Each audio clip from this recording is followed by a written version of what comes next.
Ultimates, meja redaksi kembali hadir menjumpai Anda dengan informasi terupdate dan teraktual yang kami sediakan hanya untuk Anda. Bersama saya Deanata Laleno, inilah meja redaksi.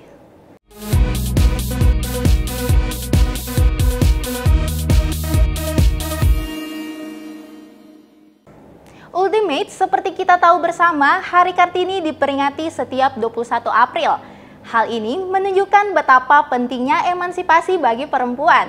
Menariknya, ada seorang Kartini masa kini yang mengharumkan nama bangsa dan masuk dalam jajaran orang paling berpengaruh di dunia. Kira-kira siapa ya? Kita simak liputannya.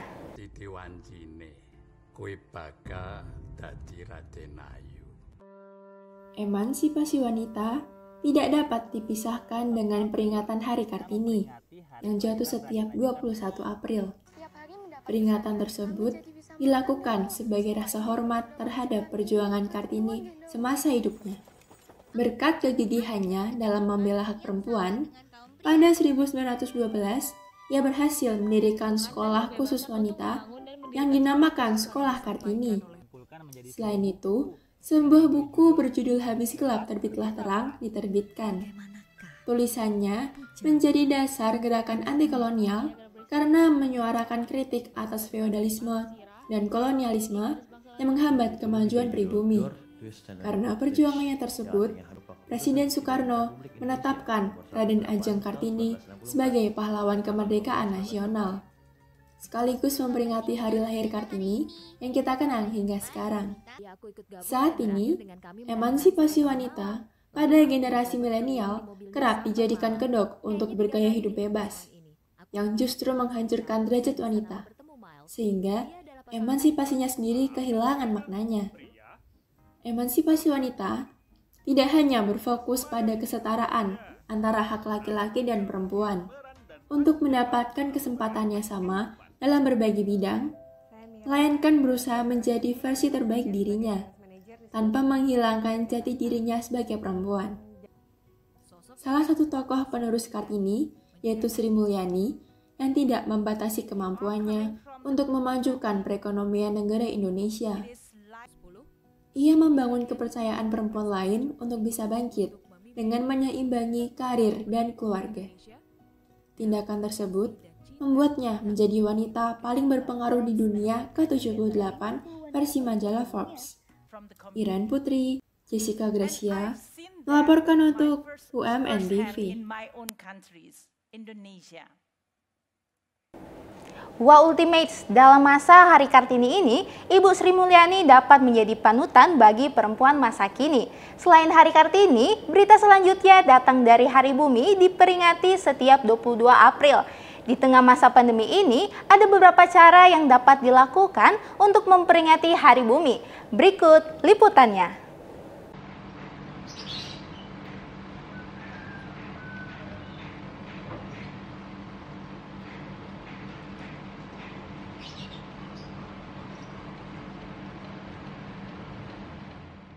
Ultimates, setiap tahunnya perayaan Hari Bumi diperingati pada 22 April.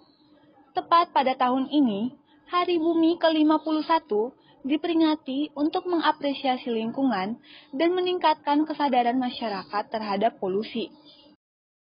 Ada beberapa cara yang dapat kita lakukan untuk memperingati Hari Bumi di masa pandemi saat ini. Yang pertama, kita dapat menanam satu tanaman di rumah. Seperti yang kita ketahui, tanaman memberikan sumber oksigen bagi keberlangsungan hidup. Dengan menanam satu tanaman di rumah, dapat menjadi langkah awal untuk menjaga bumi kita loh, Ultimates. Yang kedua, dengan mengurangi emisi karbon dan memperbanyak makan sayuran. Kegiatan beternak bisa menyumbangkan lebih banyak karbon dioksida ke udara, sehingga emisi karbon yang merusak lingkungan dapat meningkat. Karena itu, salah satu cara untuk melindungi bumi adalah dengan mengubah pola makan menjadi lebih banyak mengonsumsi sayur, biji-bijian, dan kacang-kacangan. Yang ketiga, dengan mengelola sisa sampah makanan menjadi pupuk. Sisa sayuran dapat dimanfaatkan menjadi pupuk kompos. Kompos dapat dipakai menjadi penyubur tanaman untuk memperingati Hari Bumi. Untuk membuat kompos, kita bisa menyimpan sisa sayuran di dalam wadah, lalu mendiamkannya di bawah tempat cuci piring, balkon rumah, atau lemari es. Selain itu, mengolah sampah seperti ini dapat mengurangi sampah yang berakhir di TPA. Yang keempat, dengan mengurangi sampah plastik dan mendaur ulang sampah plastik yang ada di rumah. Kita dapat mengurangi sampah plastik dengan membawa kantong belanja sendiri dari rumah, serta mendaur ulang sampah plastik seperti sampah botol menjadi pot tanaman atau tempat lilin. Dan yang terakhir adalah menghemat penggunaan air dan listrik. Membatasi penggunaan air untuk menjaga cadangan air bersih dan mengurangi aliran air kotor ke laut. Serta menghemat listrik dapat mengurangi asap beracun yang dihasilkan oleh tempat pengolahan energi listrik. Angelin Luman Gaul, Teonaldo Darmadi, melaporkan untuk UMN TV. Ultimates, hanya dengan 5 cara untuk memperingati Hari Bumi, langkah kecil ini sudah menjadi simbol kepedulian terhadap bumi. Berita selanjutnya datang dari pandemi, yang mana pandemi COVID-19 telah berlangsung lebih dari 1 tahun lamanya. Hal ini membuat masyarakat jenuh dan lelah. Akibatnya, abai dalam menerapkan protokol kesehatan. Hal inilah yang dinamakan dengan pandemi fatigue. Meja redaksi telah mengupas lebih dalam mengenai fenomena ini. Mari kita simak liputannya. Pak, minta tolong Pak ya, anak-anaknya Pak. Anak ini juga Pak, kasihan. Ultimates, pandemi COVID-19 yang sudah berlangsung lebih dari 1 tahun membuat masyarakat jenuh dan terkadang abai untuk menerapkan protokol kesehatan. Masyarakat mulai lelah untuk mengikuti protokol kesehatan. Hal inilah yang dinamakan dengan pandemi fatigue. Hidup di tengah pandemi COVID-19 dan berusaha untuk beradaptasi dalam segala hal, mulai dari bersosialisasi hingga kesadaran dalam pola hidup sehat telah dilakukan. Akan tetapi, waktu tidak menentu untuk menjelaskan kapan berakhir virus ini yang membuat masyarakat mulai kelelahan. Berikut tanggapan masyarakat mengenai pandemi fatigue. Kayak nggak tahu ya, kayak mungkin karena udah kebiasaan lama sebelum adanya pandemi keluar nggak pakai masker, terus kayak sekarang akhirnya kayak lebih ke bodo amat sih, kayak kalau keluar ya udah keluar aja gitu, kalau lupa ya udah lupa. Pandemi fatigue ditandai dengan mulai lalai, lalu timbul rasa takut, kemudian patuh akan anjuran, lalu lalai lagi dan kembali seperti itu. Kelelahan fisik dan mental tentang pandemi lama-kelamaan bisa menjadi semakin berbahaya dan fatal. Karena itu, hal ini perlu diatasi secepatnya. Berikut tanggapan Dr. Desi selaku dokter umum. Mau Indonesia ataupun dunia segera bebas dari COVID, itu kita harus kerjasama semuanya. Ya, kita harus kerjasama semuanya. Kita harus sabar sejenak. Kalaupun kita ingin kumpul, benar-benar jaga dan ikutin prokes dengan baik. Dengan adanya ketertiban dari masyarakat dalam melakukan protokol kesehatan, hal ini dapat membantu untuk memutuskan mata rantai COVID-19. Diana Talaleno, Dennis Andreas melaporkan untuk UMN TV. Ultimates, jangan kemana-mana ya, karena kami masih menyediakan informasi menarik lainnya sesaat lagi.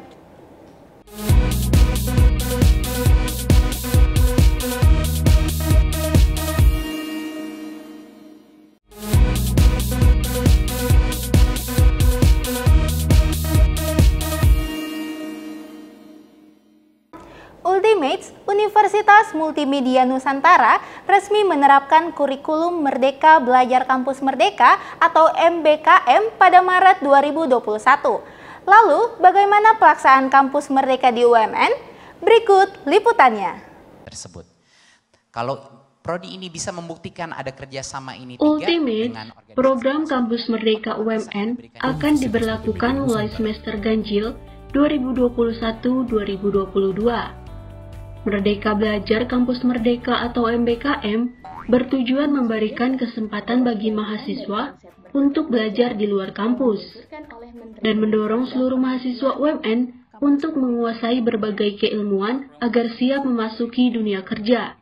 Berikut tanggapan dari Biro Informasi Akademik UMN mengenai Kampus Merdeka. Kerja nantinya, dan Kampus Merdeka ini memberikan kesempatan bagi mahasiswa untuk memilih mata kuliah yang akan mereka ambil dan membuka kesempatan bagi mahasiswa untuk memperkaya dan meningkatkan wawasan serta kompetensinya di dunia nyata sesuai dengan passion dan cita-citanya dengan mengikuti kebijakan Merdeka Belajar itu sendiri. UMN memfasilitasi kebebasan belajar mahasiswa dengan memberikan pilihan mengambil SKS di luar program studi. Career Development Center atau CDC UMN memfasilitasi mahasiswa dengan memberikan informasi lowongan magang, lowongan kerja, hingga menyelenggarakan job fair. Berikut tanggapan dari mahasiswa UMN mengenai Kampus Merdeka.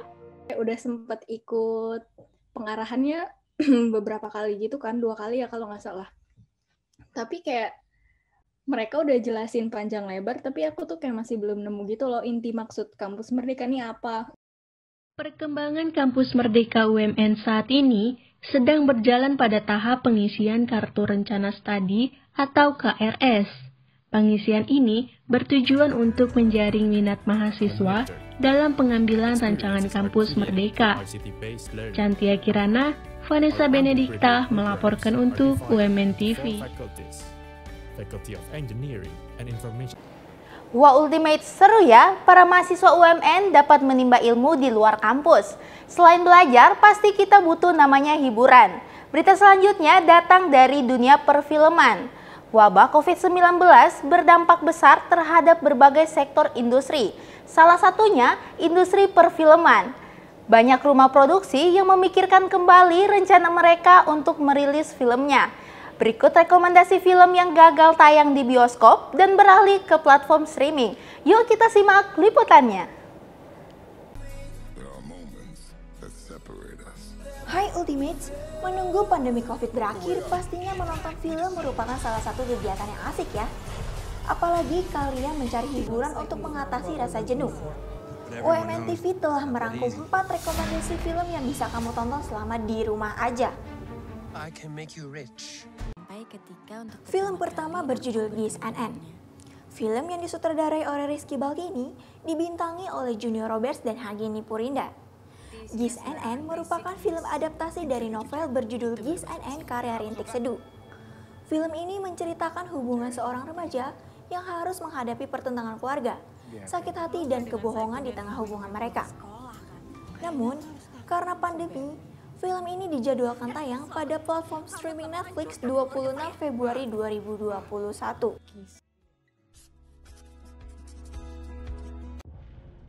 Film kedua berjudul Bucin. Film hasil kolaborasi para YouTuber Indonesia yaitu Chandra Leo dan Jovial Da Lopez. Mengangkat kasus kebucinan yang sering terjadi di kehidupan. Film ini menunjukkan lika-liku hubungan dari sudut pandang pria yang selalu dianggap bucin, alias budak cinta. Film ini resmi tayang di Netflix 18 September 2020, yang seharusnya tayang di bioskop 26 Maret 2020 untuk mematuhi kebijakan pemerintah. Akhir dari cerita ini pun tak dapat ditebak dan menarik nih untuk Ultimates tonton. Jadi kapan kau bawa aku ke orang tuamu, biar ku lamar kau? Nah, film ketiga berjudul Guru Gokil. Bosan dengan film Indonesia yang mengisahkan percintaan remaja dan horor melulu?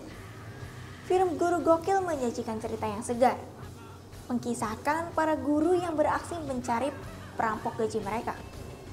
Penonton akan terhibur lewat lelucon receh yang dikeluarkan tiap karakter. Film ini gagal tayang di bioskop dan dijadwalkan tayang di Netflix 17 Agustus 2020. Lengkap dengan subtitle 17 bahasa termasuk bahasa Inggris, Thailand, Jepang, Korea, Spanyol, dan Prancis.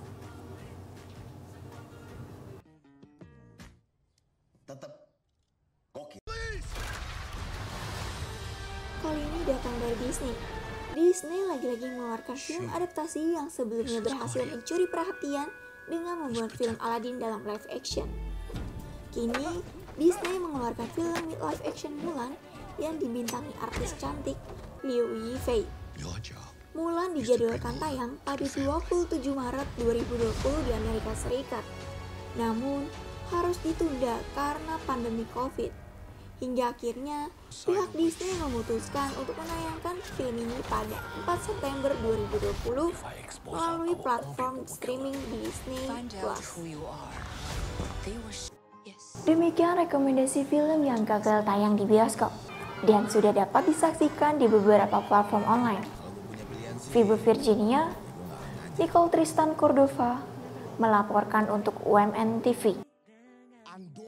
Ya Ultimate, sekian informasi yang dapat kami sajikan. Saya Dea Natalaleno dan segenap kru mengucapkan selamat Hari Kartini 21 April 2021.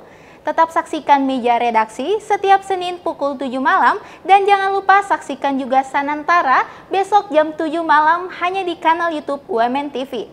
Jangan lupa jaga jarak dan memakai masker. Selamat malam dan sampai jumpa.